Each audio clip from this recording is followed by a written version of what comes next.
10, 9, 8, 7, 6, 5, 4, 3, 2, 1.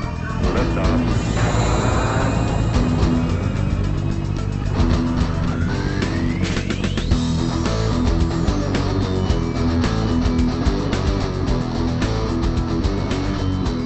And every once in a while, we prove we're still not ready for prime time. Yeah, right. Greetings, good evening. How you doing? Welcome to Beyond Ringside Live on this 18th day of December. Yes, 2 shows same week, back-to-back, one daytime, one nighttime. Who the hell knows what's going to happen next? From Studio One in beautiful Birmingham, Alabama, yours truly, the Magic City Motormouth, Fast Eddie Layne on this Thursday night edition. Being joined by long-lost friend, glad to have him back on board, the Hardcore Heartbreaker himself, Sweet Daddy Greg Troxell. What's up, my friend? Man, what's going on? It's good to be back. It's been so long, bro. And I know we chat here and there, but it's great to be back on here on Beyond Ringside, where we met a long time ago. Many, many moons. And actually, I think that anniversary date just passed. I'm trying to remember exactly that first time when IWU came to International Wrestling Union. Sorry, pronouns and acronyms. We'll talk later. Because I was discussing that with the Machine Guff Grayson recently when he was back on here. Yes, the Machine is back on radio too. Sporadically, we're working on the timelines. If it wasn't short notice, I was actually going to try to. It's like. Yep, for the show tonight. Do the Goldberg bit. It's time. Thank you to everybody tuning in through BeyondRingside.com, ProWrestlingRadio.net, TuneIn and the TuneIn mobile app, Radio.net, and Streema, their mobile app as well. If you're listening on the replay side of life, available pretty much everywhere you can get your shows. Audible, iHeart, Spotify, you name it, we're out there, trust me. And some places that I keep forgetting to mention because I never pull up the list. Well, I don't have it on this computer. I've got it on the other one. First off, more than anything else, brother, how the hell you been and what's been going on? You know, I do another podcast, or cheap plug out there called Talk 'em in the Building. Go to intothebuilding.com. All we do is talk wrestling promos. That's all we do. We jump on there. We break down promos, old ones, new ones. We look at somebody's career. It's just fun. We try to do something different, not the traditional review or any of that kind of stuff. So I'm staying busy with that, staying busy with my little fitness business, and of course chasing my daughter around with her volleyball. So it won't be long before she's going to be over there in Alabama at Troy University. Really? So, yes, sir. So excited about that. But yeah, enjoying life to the best I can. I am glad to hear it, and I'm glad things are working out for the volleyball run as well. Yeah. So when's the last time you got on the court to practice? No. That is not my skill set.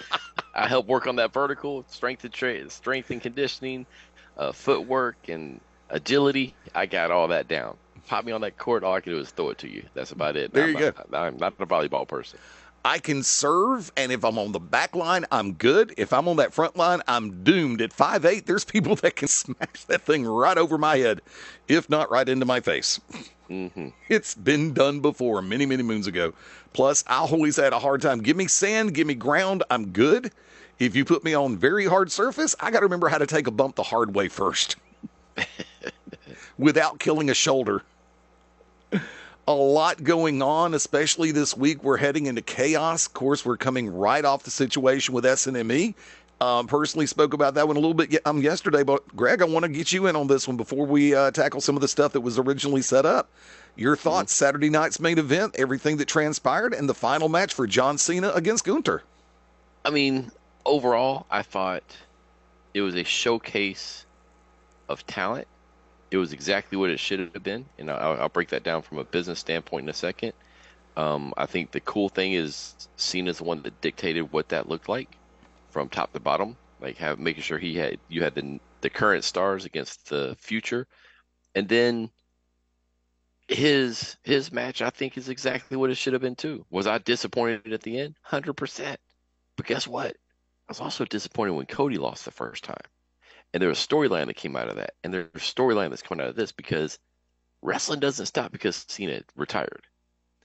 And I was like, whoa, he tapped. But I was cool with it after I let it settle for a moment. And you have to sit back and digest it. You got to look at it from a business perspective.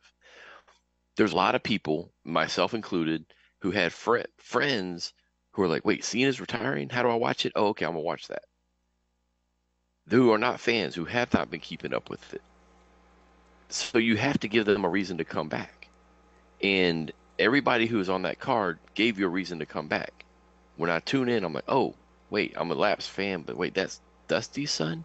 Oh, that's cool. Let me watch him. Wait, who's this new dude? Dang, that's a storyline. What does it do? It teases you for future. Now you get to see the girls. Oh, geez, this is women's wrestling? Wow. Think about these lapsed fans, right, from Attitude Era or even Ruthless Aggression Era. They didn't get this type of stuff. No. Then you have the tag match that's all over the place, showcasing what? AJ Styles, who some fans may not have even known was in WWE. If you call it what it is, he's been there for a while, but there's the lapsed fans who know Cena, and they're there. They're like, whoa, wait, this is cool. Then they see Cena. They're there to watch Cena, and what happens? He loses. What do they get? They may hook some of those people into watching on Monday and on Thursday. And I 100% believe that's the purpose. And because if you gave them a total clean finish and it was all happy-go-lucky, most of those fans came in, they watched what they wanted to watch, they go about their business, they have no reason to come back. See, I'm still torn 50-50 about the tap out versus a pin as far as Cena doing the honors. And I brought this one up yesterday, and I'll do a little bit more right now on this one. People, and even some of the veterans that have their own shows, podcasts, live radio, all of the above, will be torn about the concept of someone doing the honors. Now, I came out of my chair applauding at Edge's last WWE match, Adam Copeland's last match with Sheamus, where he basically went over. And it's like everything was cool. Well, lo and behold, you come around fast forward to this part of the timeline, and Cena goes under to Gunther. I'm sitting back going, okay, no worries. I just wasn't a big fan of the way the tap out occurred. The psychology leading up to it was sound, but just it seemed like more of a nonchalant, okay, I'm done, let's go, bye-bye. As opposed to, okay, I'm giving up. That's why I think I would have rather seen a pinfall 3 count, or even a ref stoppage. Arm up, arm down, up, the triple arm drop. I think I might have rather seen that, and it was brought up that Cena didn't sell it for crap either way. Well, he did sell it for about 45 seconds to a minute before he started to move. He stayed there, and then Gunther gave him the ring. Go ahead. No, I think you're 100% correct. And I think the other part about it, and full disclosure, I cheated a little bit today. If you don't know, Cena is on Cody's podcast. Yep. And he actually talked about that. He being Cody, pronouns, Cody asked him about the smile. And he said, that was my, he even related it to Obi-Wan Kenobi. That was my moment that I'm at peace now. And I can end this. And he said that was my end of my story. And they even talked about the tale of two faces. The tale of him turning on Cody and the mean face, and this one being, I'm done. And he said it was a closure moment, and I was at that point. But he also mentioned what they did. He goes, we were in a sleeper hold for 3 minutes. Yep. And he goes, and the crowd was on fire. He said the whole time. And they were talking about the art of wrestling. That is the art of wrestling. And they didn't say this, I'm saying this. So we have all our flippy doos, we have all that other stuff. We had that on that show, and it's entertaining. But when it comes down to it, that story they told in that ring was immaculate. And I will give Michael Cole credit. He said something at the end. Pro wrestling just beat sports entertainment. Just destroyed sports entertainment. I led with that soundbite yesterday.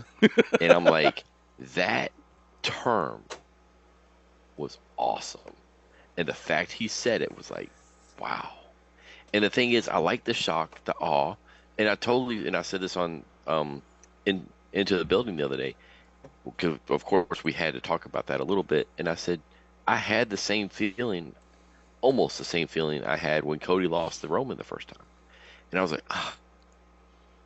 But then I went on a ride for a year, and that made the next Mania that much more special, because of how Roman did stuff and how Cody had to fight this. Now, granted, we don't have Cena coming out of this, but they just made Gunther arguably the biggest star in the company. Like, there's a lot of people watch that show, and a lot of people are like, "Who's going to beat him? We got to have somebody beat him." And it's not. I don't think it's going to be a Cody. I think I think they should keep them separate. But if it was me, I would have Gunther destroy Punk. I would have Gunther come in, challenge Punk, and destroy him. Like, similar to what Brock did to Cena, that type of thing, and have him type out and make him a monster heel. And if I may, for those who didn't hear it on SNME or on the replay on Raw, tonight, professional wrestling destroyed sports entertainment. I'm still torn about that particular line because I don't think it should have been used that quickly. I'm perfectly okay with the line because realistically, and I've brought this up on previous occasions, you and I've even had the discussion, it's like the term sports entertainment, even before it was vogue, lo and behold, you go back to the Hulk Hogan rock and wrestling era, the cartoons, the cartoony stuff, all the different, not your traditional characters like the Garbage Man and the hockey player. I know what their names are. Thank you, Duke the Dumpster Drosy and the Goon, as well as some other different types of characters that were brought into play. God help me if we ever think about the Gobbledygooker ever again. But yet, even that evolved coming out of the Attitude Era, where you dropped a lot of the cartoony stuff, but we ended up going into the sports entertainment era with more of a cartoon-ish, not cartoony style. I almost say Concarne style, but still. And here's the fun part I like about the entire Gunther situation. You're talking about a pure heel. Gunther is not trying to be the cool heel. Lo and behold, you've got the vision where nobody other than Logan Paul is really trying to sell a t-shirt or an energy drink or an extraneous podcast, Impulsive. So you've got to be, in Gunther's case, I'll put him alongside of Braun Breaker, Bronson Reed. Granted, Bronson Reed does have the t-shirt. Granted, Braun Breaker does have a t-shirt. But, and I'm sure that sooner or later, Gunther's going to have one as well. Yes, I use both pronunciations. Let's play. But that's a discussion that I've had with so many people over the years. You have so many that go into the business at the grassroots level, and they all of a sudden see, well, wait a minute, I can sell a t-shirt, I can sell a hat, I can sell a beer koozie, a bumper sticker, a coffee cup. I can try to make money off this, but if I manage to piss people off to the point where I'm going to have a riot on my hands, how many of these people are really going to buy my shirt? Mm-hmm. And yet, lo and behold, now you have the pure heel, which is something that I've genuinely felt. I mean, it's like case point scenario. Even Roman Reigns, they were still using him as a marketable factor to sell, whether it's Roman or Bloodline merchandise.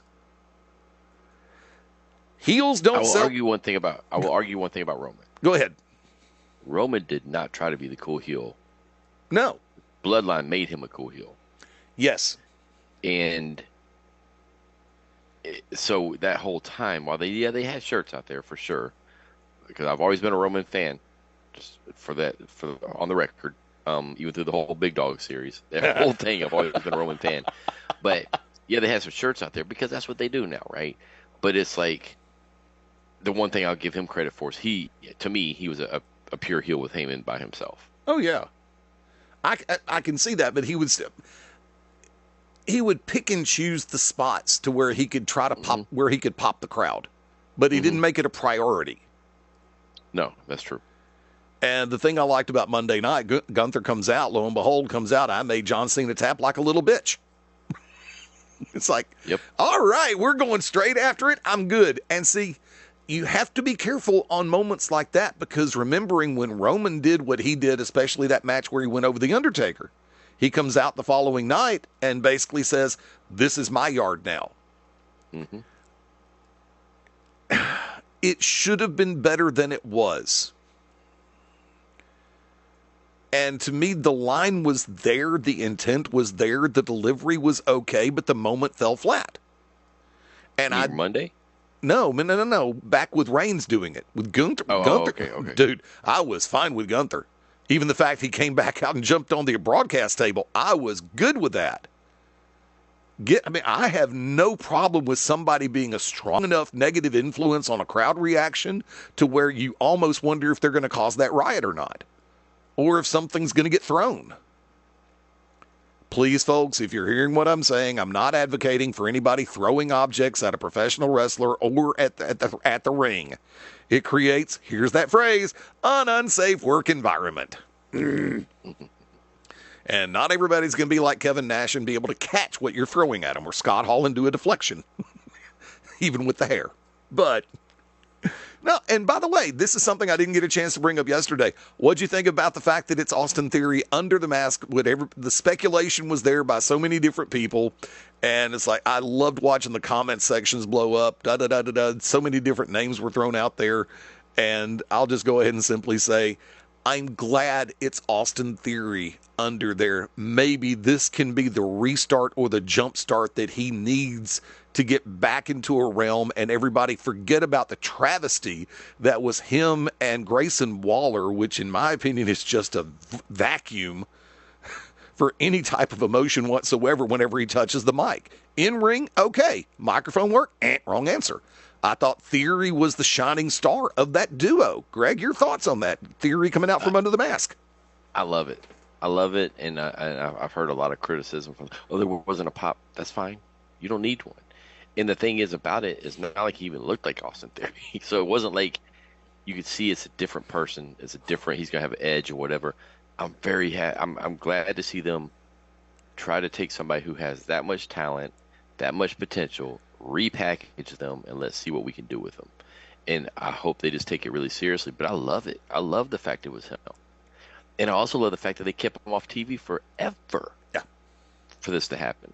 And down to the fact that I recently listened to Waller on CVV, Chris Van Vliet's podcast, and he asked him about Theory. He was like, who? Like, he totally downplayed it. Like, I don't know who you're talking about. Like, that he's just ghosted me. I'm like, he just really acted like he was gone. And I thought it was really cool how he did that. And, not that there was 19,000 people in that stadium watching or listening to Chris Van Vliet, but I like the fact that even Waller was playing around with that. And then it being Theory, I would have liked to have seen them wait a little bit longer to reveal it, but we'll see. But here's the thing. Going back to my other podcast, it's called Talk 'em Into the Building. One of the questions we always ask, does this, whatever this promo is, and a promo doesn't always have to be talking, does this talk you into next week? Into the Building today is, do I tune in? And the Austin Theory thing has me wanting to tune in. The Gunther thing the other night has me wanting to tune in. The fact that Gunther won Saturday, rarely do I watch Raw live. I was on Netflix live Monday to see what Gunther's going to say. Yeah. So I'm like, this is what wrestling's supposed to be. It engages you. It makes you want to jump into it and find out where we're going next. Oh, and we were making a reference to Cena and the Smile a little while ago. I remember a few years back when Dean Ambrose was a part of WWE. And there was one particular night where Ambrose did Piper's Pit and a scenario with Jake the Snake Roberts in the same night. And lo and behold, I had a screenshot that I took where people were just racking on him for smiling. But I'm sitting and I created the meme with Ambrose laid out and Damien on top. I said, I get Piper's Pit and Damien in the same night? You're damn right I'm smiling. I don't care how long you've been in this industry. I don't care how long you've been a fan of this industry. All of us still have what has been called for years mark-out moments. And that was one of them. I popped in his behalf. It's like, dude, you just... I'm there. Mm-hmm. And I'm still trying to figure out if it was Cody that used a promo recently where he almost said the term all in. I'm going, really? You want to play that game? And although I did have to sit back and chuckle because I brought this up, but I want to get your feedback on this. Going into SNME down at NXT, they had the title change between Ricky Saints and Oba Femi. I'm great with Oba getting the belt back. Tremendous champion, great ring presence, and also Roll Tide. Didn't think I wasn't going to get that in, did you? But from there, the minute that title change occurred, I'm sitting back going, and there's no way in hell that they're going to have on a WWE Technical PLE, Saturday Night's Main Event, technically a premium live event. Lo and behold, you're not going to have Cody Rhodes and Ricky Saints Starks in the same ring in front of a live audience where the possibility of an AEW chant can start. Agree or disagree? I mean, I think that's true, but I think they also looked at I think is the moment you saw Cody walk into that room and say the winner of this match faces me, you knew it was over. He passes the eye test, and as one of my buddies says, Adrian says, he's like, he passes the strip club test. The strip club test is when you're at the strip club and it's on at nighttime, right? And you can't hear what's going on, but you look at the TV and there's certain people like wrestling, certain things pop up and they catch your eye. Yeah. Oba catches your eye. He does. You'll see that, you'll be like, who is this? So, yeah, because it had to been Saints also, not only the AEW piece, but you're also not going to ask for the whole, oh, he only got that shot because he's Cody's friend, and da-da-da-da-da. You're not going to be the one in that situation. So, and, I think Ricky Saints will be in the main roster long before Oba. Only because. This is going to sound extraordinarily tacky. And I apologize to everybody in advance if you misconstrue what I'm about to say. In other words, I'm not going to apologize for what I'm about to say, but how you're going to take it, kids. It's been shown that for some reason, and I don't know what it is. Now, it could always be the individual, but noticing they still have Omos on the active roster and have not used him in public forum in forever and a day. He had a good solid run for the most part, and then all of a sudden fell off. Then you had Apollo Crews going back and re-embracing heritage. That character made a continental shift. It had a short lifespan on the main roster, and all of a sudden he disappeared, came back as the Apollo Crews we knew when he started. And then you have Oba Femi. Now, let's put this in play. He's got the size, the strength, the speed, and the skill to work with anyone on the main roster. You can picture him with Rey Mysterio just as quickly as you can visualize him with Seth Rollins or Cody or Roman or Braun Breaker, any of them. That's something you couldn't do with Omos, but you could with Apollo Creed. But go from there. I'm wondering what the shelf life of Oba is really going to be, because the continental shift that you had with the previous two that I mentioned was short and glorious, but didn't really go extremely long before, I guess, creative had a fall off. Whereas with NXT, he's got a much greater lifespan. He does, but he also, I think the other part is you have to bring him up at the right time. And they showcased him. You got to think about one thing. He may not have won, but he came out of that winning. Like, it was like, he beat down Cody. Cody put him over huge. Oh, yeah.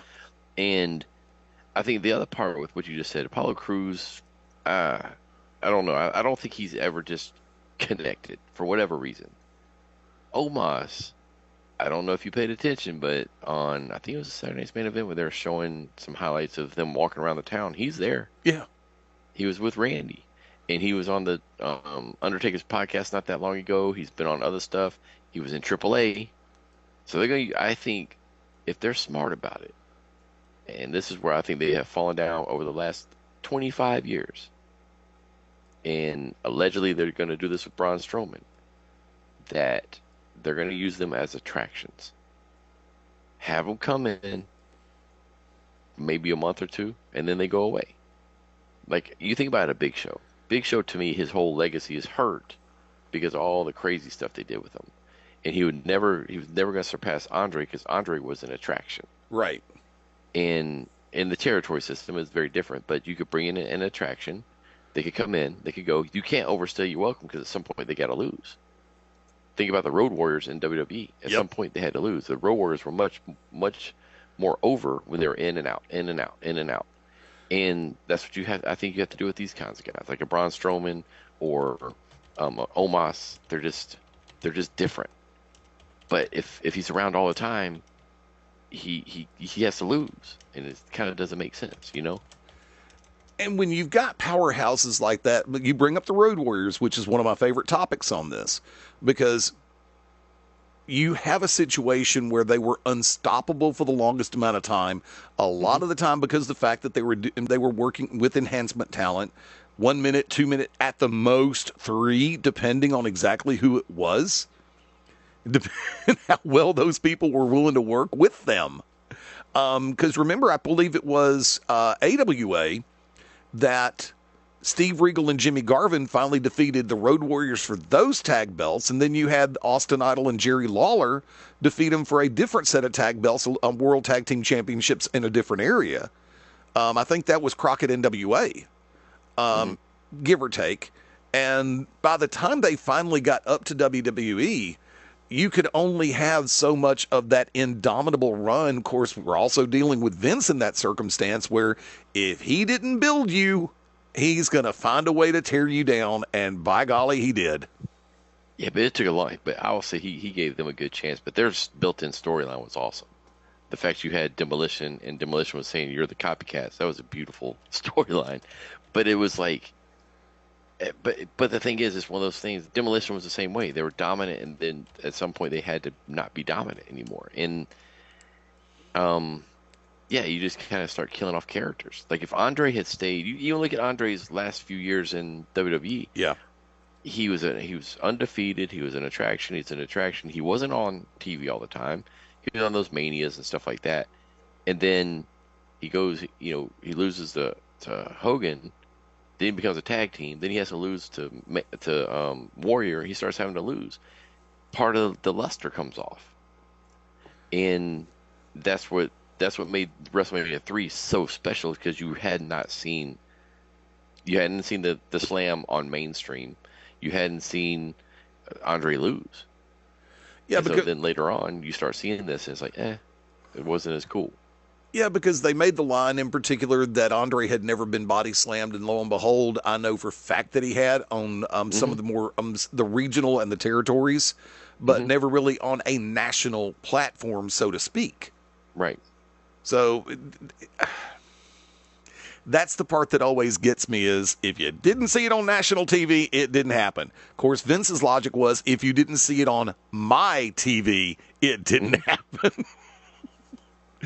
Because how many times other than during the Monday Night Wars did the Vince McMahon-led WWF/E actually acknowledge their competition?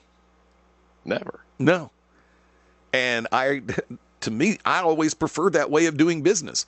I mean, I may watch and see what they got going on, but am I going to worry with what everybody else is doing? No, because if I'm worrying about them, I'm not concentrating on my product to make it the best it can be. Well, this is what I've always said. If you look at this, is marketing 101. Number one rarely, if ever, acknowledges number two. Number 2, 3, 4, and 5 always acknowledge number one. You never heard the Coke challenge with, oh, are we better than Pepsi? But you saw Pepsi saying, oh, we're better than Coke. Right. You don't see McDonald's making fun of Burger King or making fun of Wendy's or anybody else, but you see them make fun of McDonald's. Yep. And because they don't have to. And that's why I think back then, WWE did not acknowledge WCW or anybody else until when they started getting their butts kicked. Yeah. And then all of a sudden we had Billionaire Ted skits and all that kind of stuff. And it was like, yeah, because now you're getting your butt kicked. But you know what? That's not it. I don't have an issue with that. You don't see WWE or any talent on WWE coming out and saying AEW on their programming. You may hear it on podcasts, but not on their programming. Right. But last night we heard what MJF talk about, even just bringing Shane up Strickland. WWE. Yeah, and just bringing it up, and it's kind of like, I get it, and I don't really have that big of an issue with it, because what you do for the casual fan, and this is who you truly try to go after. You got to get those casual fans. You build credibility. If I can come in there and say you are in WWE, it builds credibility. Yeah. If I can say you're a former TNA world champion, I now have elevated you as a character. So the little things like that. So I get it, but yeah, it's a whole different world. Do me a favor, folks. Hang tight. We're going to take a quick break on this Thursday night edition. Greg and I will return in just a moment. About 3 minutes on the live side, minute and a half on the replay. You're listening to Beyond Ringside Live.